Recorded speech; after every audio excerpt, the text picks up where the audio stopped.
La parole est à Daniel Simonet.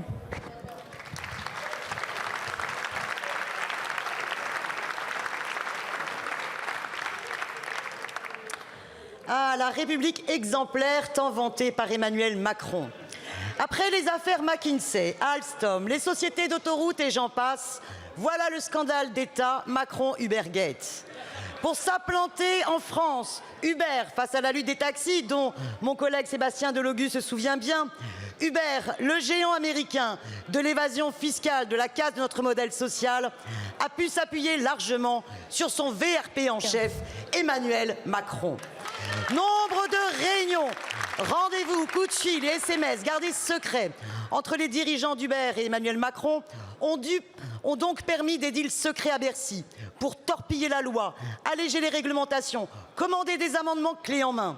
Un arrêté préfectoral défavorable à Uber, des perquisitions et enquêtes de la répression des fraudes, un SMS et ça repart.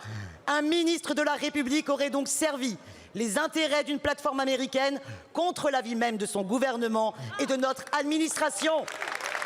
Et surprise, nous découvrons que le lobbyiste en chef d'Uber a participé à la levée de fonds en 2016 du candidat à l'élection présidentielle Emmanuel Macron.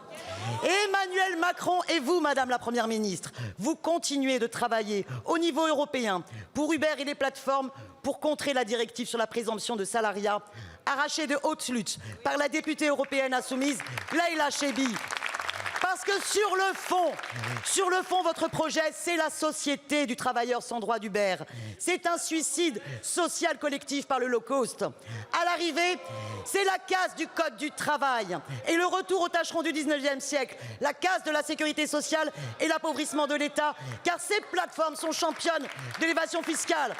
Vous n'y voyez ni affaire, ni scandale, ni deal, mais servir la République, ce n'est pas la servir pour satisfaire les lobbies. Qu'avez-vous à répondre? Nous exigeons une commission d'enquête parlementaire. Beaucoup, Madame Simonet. Il est grand temps d'imposer la séparation des lobbies et de l'État. Merci.